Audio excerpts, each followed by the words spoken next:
Hello friends, remember जब हमें कभी पैर में या टखने में चोट लगती है तो हम क्या करते हैं? हमारा एक्सरे होता है। एक्सरे के बाद डॉक्टर डिसाइड करता है हमें प्लास्टर लगाना है, क्या ट्रीटमेंट देना है। अब अगर हम बात करें सिर्फ प्लास्टर की, तो दोस्तों प्लास्टर एक ऐसी चीज़ है जो हमें एक जगह पे बैठे रहने पे या हमारी ज़िंदगी को इमोबाइल कर देती है। हमारा चलना फिरना बंद हो जाता है, हमारी ज़िंदगी में ठहराव सा आ जाता है। बिकॉज उस कंडीशन में डॉक्टर हमें कम से कम मूवमेंट करने में, कम से कम चलने फिरने के लिए बोलता है ताकि हमारा जो फ्रैक्चर है वो हील हो जाए। अब फ्रैक्चर तो एक चीज़ है, उसके बाद स्प्रेन है, चोट है, मोच है, कुछ और तरह के जो विकार होते हैं गिरने या चलने फिरने से, उस दौरान भी डॉक्टर जो है हमें काफ़ी बार कच्चा प्लास्टर या कुछ और तरह का ट्रीटमेंट देता है। अब ये चीज़ें तो हो गई पुरानी ट्रीटमेंट। मॉडर्न ज़माने में इसका जो सॉल्यूशन है वो है ये वॉकर बूट्स। जो ये वॉकर बूट्स हैं ये है न्यूमेटिक वॉकर बूट्स। इनके अंदर होते हैं एयर चैम्बर्स, और जब आप इनको पहनते हैं तो एयर चैम्बर से आपके जो फ्रैक्चर पोर्शन है, स्पेसिफिकली आपका जो एंकल रीजन है, वो स्टेबलाइज होता है। उसके स्टेबलाइज होने से आपको जो है हीलिंग में हेल्प मिलती है। अब हीलिंग में हेल्प एक चीज़ है, बट इसका जो दूसरा फायदा है वो ये है कि इसको पहन के हम अपनी दिनचर्या को पूरी कर सकते हैं, रूटीन को फॉलो कर सकते हैं।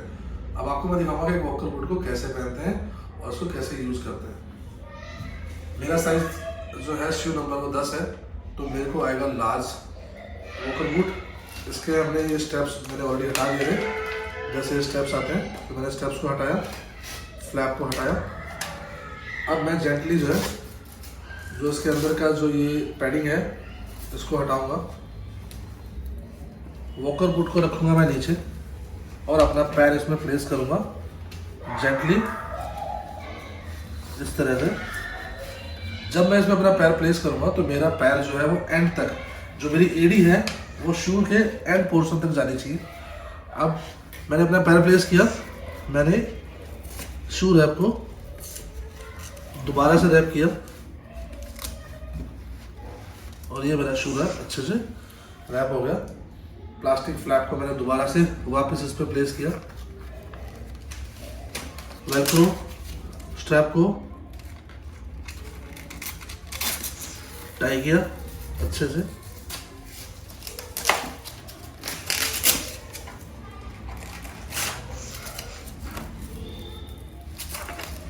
अब मोस्टली शूज में जो है हमने देखा है कि आगे जो है ये टो प्रोटेक्टर नहीं आता, बट हमारे पास जो ये शू है इजीकास्ट, इसमें ये टो प्रोटेक्टर एक्स्ट्रा आता है। एक ये एडिशनल चीज़ है।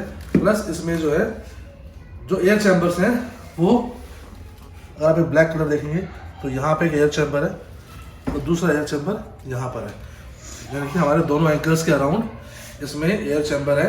और जो ये पंप है, दो पंप्स, इसके थ्रू हम इसमें हवा भरते हैं। जब इसको हम प्रेस करेंगे तो ये एयर प्रेशर अंदर जाता है और हवा इसमें जो चैम्बर्स है उसमें भरनी स्टार्ट हो जाती है।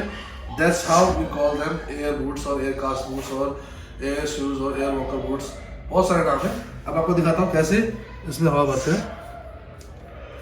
मैं इसको जेंटली प्रेस कर रहा हूँ तो जो एयर चैम्बर है अंदर वो इन्फ्लेट हो रहा है, और इन्फ्लेट होकर जो मेरा एंकल के अराउंड का जो रीजन है उसको स्टेबलाइज कर रहा है।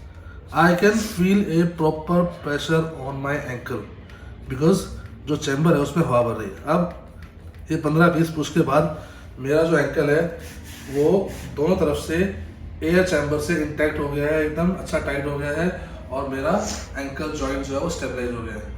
अब जो प्रेशर है जो है वो सारा मेरे एंकल रीजन के अराउंड है, और मेरा जो एंकल रीजन है वो बिल्कुल स्टेबलाइज है। आपको मैं दिखाता हूँ चल के। ईजी है खड़ा होना। बैलेंसिंग के लिए आप सेम हाइट का शूज़ साइड वाले पैर में पहनिए। मेरे पैर में फ्रैक्चर है लेकिन मैं आराम से खड़ा हूँ, आराम से मूव कर रहा हूँ, आराम से चल सकता हूँ, कोई दिक्कत नहीं है। अपनी दिनचर्या को फॉलो कर सकता हूँ। This is how we wear a pneumatic air walker shoes. अब डिपेंडिंग अपॉन कि आपके पैर का साइज छोटा है, बड़ा है, कैसा है, एयर प्रेशर आपको खुद डिसाइड करना पड़ेगा कि आपको कितना प्रेशर उसके अंदर डालना है। से सपोज मुझे एयर प्रेशर अगर मुझे कम लग रहा है, मैं उसको फर्दर प्रेस करके उसमें और एयर प्रेस कर सकता हूँ। वो फर्दर टाइट हो रहा है मेरा पैर और अच्छे से अभी इन्फ्लेट हो चुका है। अब आपको कैसे पता लगेगा इसमें एयर है? बहुत से लोग बोलेंगे तो डमी हो सकता है इसमें कहाँ से एयर आएगी। मैं आपको दिखाता हूँ उसमें कहाँ से एयर आएगी। ये इसका वॉल्व है जहाँ से एयर निकलता है। अब इसको मैं जब प्रेस करूँगा तो इसमें से हवा के निकलने की आवाज़ आएगी।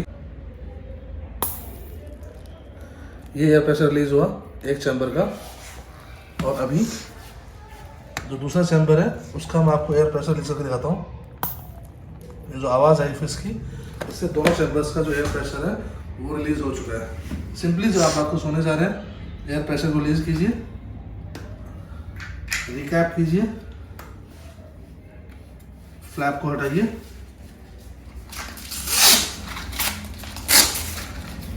फ्लैप को वापस लगाना ताकि परेशान ना करे, ऐसे, और फ्लैप हटाया, शू रैप हटाया, आराम से अपने फ्रैक्चर्ड पैर को बाहर निकाला और रेस्ट किया।